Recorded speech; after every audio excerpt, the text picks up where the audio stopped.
desire to be an entrepreneur and say, just not fail. You're going to do it. Yep. Right. I'm And going not be to do afraid of failure, right? No, I have a risk tolerance that's crazy. Yeah. And sometimes I think it's just, I don't know why I have Yeah. that. Yeah. Like, what are you doing? I love that.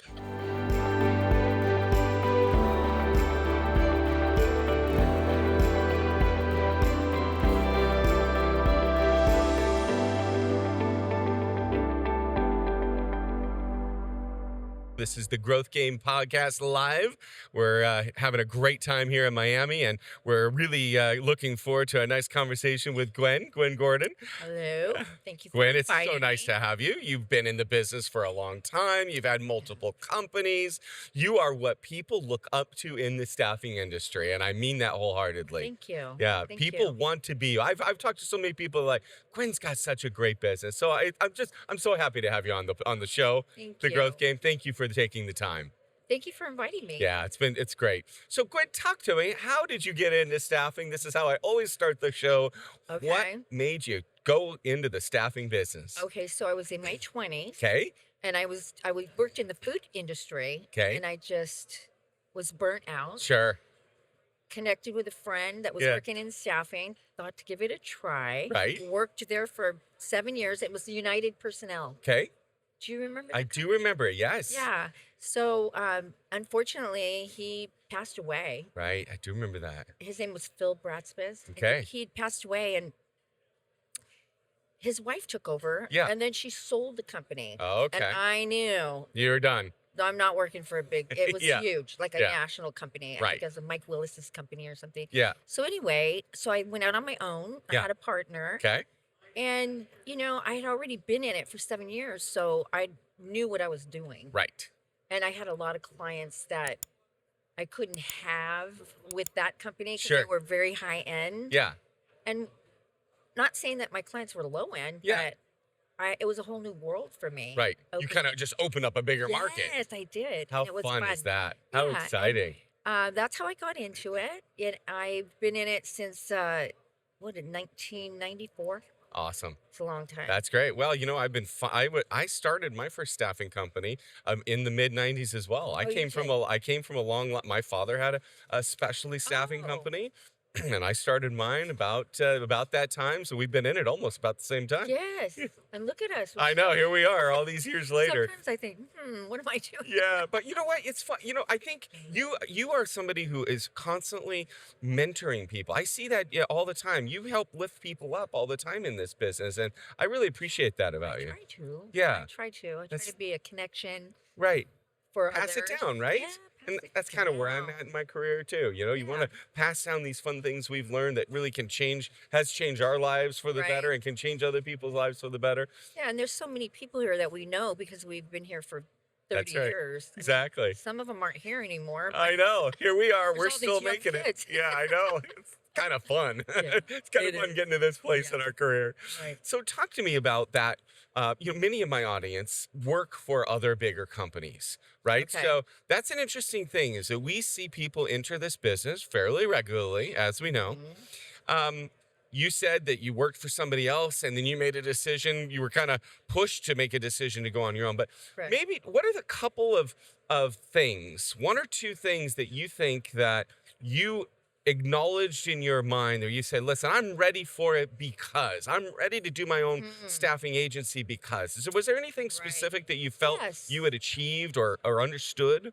I feel like I've always wanted to be an entrepreneur. Ah, okay. So Just had that deep desire I did. in you. I did. Yeah. And I knew that I didn't want to work for a big national company. Right. Because I had done that before. 'Cause Sure. I worked for Lowry's Foods for years. Too. Got it. So I had that opportunity and I felt like this is the time to do it. And I know I won't work in a corporate environment Yeah. like that. Yeah. And I wanted to just do my own thing. Nice. Yeah. So it's the independence then. Independence, but you had that drive. Independence and drive. Yes. I wasn't going to fail. Yes. No way. I love that. That's so exciting. That's honestly, it's stick-to-itiveness Yes. is what, and just sheer grit even in the tough times. Oh yeah, can you imagine how That's what makes hard an we entrepreneur. worked back then? Right. Oh my gosh, 11 o'clock check-ins and the Friday night. Yeah. You know, Oh, just wow. all the things that we Yeah. did. You know, taking my son Yeah. to a check-in at 4 in the Right. morning. Just dragging them along to make sure you. Yeah, Or that's isn't that funny. funny? You look back at those I things that you did know. and just it's exciting to think about. Yeah. That's great. All right. Well, that's good. So stick to itiveness, desire to be an entrepreneur and just not fail. You're going to do it. Yep. Right. I'm And going not be to do afraid it. of failure, right? No, I have a risk tolerance that's crazy. Yeah. And sometimes I think it's just, I don't know why I have Yeah. that. Yeah. Like, what are you doing? I love that. Well, I think after starting, I don't know how many companies, you kind of learn to be tolerant and Tolerant. just be able to Yes. deal with it, right? Yeah, you do. So you've got a couple right now. You own a couple of very successful staffing companies. Where are you at geographically Okay, right now? so now I did sell part of my company back in 2019, Okay. 3 months before the lockdown. Oh wow. Isn't Well, that let's call crazy? that I know. amazing timing. I know, and people would say, "Hey, wow, that was really smart." Well, Yeah. I didn't know. It wasn't smart at all. It was Smart a or lot really? less. Yeah, exactly. Very well said. Yeah. So I have California. Okay. I have about five. I think I'm down to like 5 or 6 offices in California, Okay. and then I have Dallas, Mhm. and I have Houston, Okay. and specialty in Houston drivers. Got it. So Ah. and I'm always looking to kind of balance out my Mhm. staff, my commercial staffing, Sure. because I'm in California. Yeah. You Right. know? Right. Yeah. So that's where I am, and then I'm in Medellín, Colombia. Tell me about this. Okay, This is this is so amazing. exciting. Okay. You went to Medellin, I and what are did. you doing there? And how different is that from your other experiences in business? It's amazing. Yeah. It really is. I Cool. I knew that there was, I was studying the offshore Right. model Kind of that and the BPO nearshore. model. Yes, Sure. and I love it. I Yeah. absolutely loved it. But you just can't waltz into a new country and say, Yeah. "Hey, who wants to work with me?" You Right. get rolled. Right. So I waited for I put it out there, Yeah. and then I waited for the right connection. Nice. And so I got it, and got on a plane, hit the road, and Fun. I met an amazing team member. Okay. And we started with one person. Wow. And the reason that I did it is because I knew it would be a great value to my customers that Sure. I have and to myself. Right. Because you all know how much we struggled to get employees That's during right. that time. Yes. So, and even now, Mhm. it's a great model because our economy is just a little bit Yeah. It's a little finicky right un now. We're not really yeah, sure what's happening. right, You need that support, right? right. That's great. So I started with one. I'm in my third year, Okay. and we're staying like I want to say like boutique because Yeah. a lot of our customers are first time users. Of So outsourcing. we hand Got hold it. them. I love it. We're white gloving it Yeah. and trying to get them, because it's scary. I mean, when Sure. somebody calls you on the phone, you don't know them, Yeah. and you're not going to turn over a department to them, Right. or you're a little skeptical. Sure. So for us, I feel like I'm working with people I know. Yeah. They trust me, or I'll Yeah. get a referral from Mhm. somebody that knows me. Yeah. You got to have a referral, right? Absolutely. And if they know you, and they know your work ethic, they're Yeah. gonna, You're maybe gonna give it a make it a shot. little bit easier on them. Yeah. Yeah, So you're in Medellin, and do you have an office, a physical I office there? do. Does everybody come into an office to work? Yes. Nobody's remote. No, Okay. sometimes there is a remote option for Yeah. some of the people, but not complete. So Good. they may have like a Friday off, Got it. or somebody may have a Monday Hmm. at home, not off, Yes. at home. Right. And one of the reasons for that is the Colombian people have a Hmm. great system there. Okay. It's kind of like, it's not really socialism. It's not called socialism, but Yeah. they're very government controlled, Right. and in a good way. Yeah. So they have this placard Okay. situation where one day, it's odd even on the license plates. Oh. So, that also they want to work remote on when they don't have the right placard. So it's called Okay. Because placard they're day. essentially they're making sure that the road systems don't get Yes. overused. Yes, and So it's they're crowded. offsetting. Yes. That's so smart, Yes. actually, right? Yeah, they Wow. do. I think we need that in LA. Yeah, and they Might get around a actually, little bit faster. I think so too. And they actually do recycle there. You Yeah. know, like sometimes we'll see here a plastic Mhm. cup and a paper straw.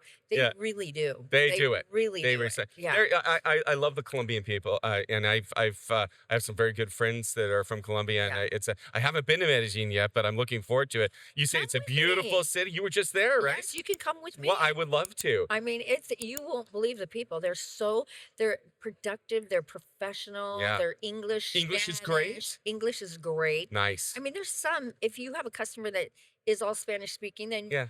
that's Works. fine too. Sure. But we have some very, very good Spanish speakers. That's And great. it goes the other way. Like sea level Yeah. is the best. Yeah. Really? You would think an Wow. A is not. So Yeah. it goes backwards. So That's it's so kind of funny. interesting. So, do you mind me asking how much has that grown now? You've been in it for 3 Okay, years. yeah, so we're probably about 50 people now, That's and amazing. we're staying kinda Bravo. smart. I'm small and, Yeah. smart about it Sure. because there's a lot bigger BPOs Yes, there, of course. but I don't want the rotation. No. I So mean, it's you're too really far away. hiring people and they're sticking Yes, with I you. have like a 5.7 turnover rate. Oh, that's I amazing. know, That's great. and we lift up the Colombian people, Yes, and they do a great job for us. that's They're amazing. like family. Can you It's give me an crazy. idea of some of the positions that they're filling? Yes, we haven't quite an array. Yeah. So we have payroll, Okay. a lot of recruiters, Got it. anything that worked for you remotely during the lockdown, Sure. we can do over in Colombia. Right. Why not? I also have a logistics section, Yeah. and I'm Ah. doing uh, routing for a Oh. big apparel retailer. Oh, that's interesting. Yeah, I know. I don't know if I should say their name or not. No, well, So, that's fine, but that but sounds it's a big one great. that everybody knows. Yeah. How And fun. so we route their trailers from the warehouse to Got it. and I have a lot of experience in that warehousing. That's So right. You know how that business yes. works. So they're actually selecting which trucks or which brokers to use to make sure Yes. which route. That's wonderful. And Very nice. we work off a simple routing guide, and Yeah. we have a lot of people that do that. That's amazing. So and then we have a lot of payroll, a lot of staffing recruiters. Staffing recruiters, I mean, think about it. If you're in a pinch and Yeah. the economy's down, Right. what's the easiest way to drop to your bottom line Right. is your employees. That's right. So now you can have an employee and Yeah. still drop to your bottom I line. love that. Do you let's say because we're talking mostly to our staffing audience. So let's say you have a need to grow your recruiting capacity. Is Uh-huh. it the kind of thing that you would have like junior recruiters working with your current recruiters here, or do they really They have full their service They down? have their own Wow. recruiter. Yeah. Wow, So that's amazing. if you had a staffing company, Yeah. you needed a recruiter, what I would do is we would assess your needs, Yeah. what type of staffing is it, and then we would start the process of looking for the candidate for you. Yeah. And you do a video interview, Beautiful. and then you actually do a Zoom interview. We send Right. you the candidates, you choose which ones you want to interview, Right. and then we start the process that way. I love that. And then once we decide on which one, Mhm. then we start the onboarding process. And then we want that person to work with our customer and take their training, Got it. what they be part of their team. It works so much better That's when they're beautiful. part of the team. They can be part of the team, but yet you handle the employer of record. You Right. handle the supervision. it. You make sure that they have a place to show up that's professional to Yeah, work so they have feel the good about tools. themselves. We create a love that. dashboard for the customer to make Great. sure that they can see, the progress that's being made. I love the fact that you're such a great entrepreneur. That's so fun. You've got all these other businesses and you decided why not just I know. start a company in another country. I That's know, so I fun. just thought it would be fun, Oh, it just has something. been. Oh, I love it. That's so And I great. love the people. It's kind of like our workforce from like the 80s and 90s Yeah. when everybody was so gung ho to, Right. please the clients. And Yeah. please, not that Work we don't ethic is really now. high. It's huge. I Yeah. I love that. And they're fun people and they're Yeah. sweet and they're kind and That's wonderful. smart. Well, I just Yeah. might join you to Medellin next time. You should. I'd Oh, love to you see will- your office. You will not regret That's it. exciting. Gwen, thank you so much for Thank being on the you. show today, The Growth Game. It was so wonderful. Thank you Thank very much. I you. appreciate your time. Thank you. Thank you very much. Well, Thank that's a you. wrap, audience, of another Growth Game podcast.